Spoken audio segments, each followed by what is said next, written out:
and welcome back to our channel. So today in this video we are going to discuss about how to create a simple Python script for automation. So without wasting much of our time, let's get straight into the video.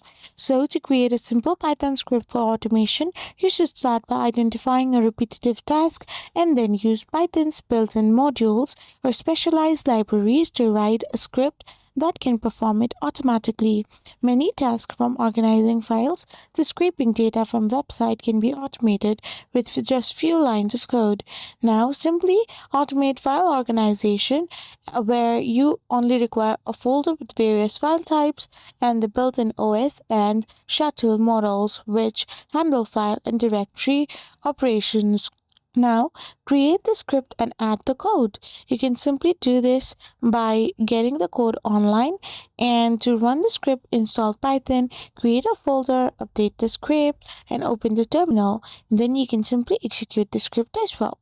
So this is how you can simply do it. I hope you found this video helpful. So don't forget to hit that subscribe button and do give us a thumbs up. We will be back again with more informative videos. Thank you for watching.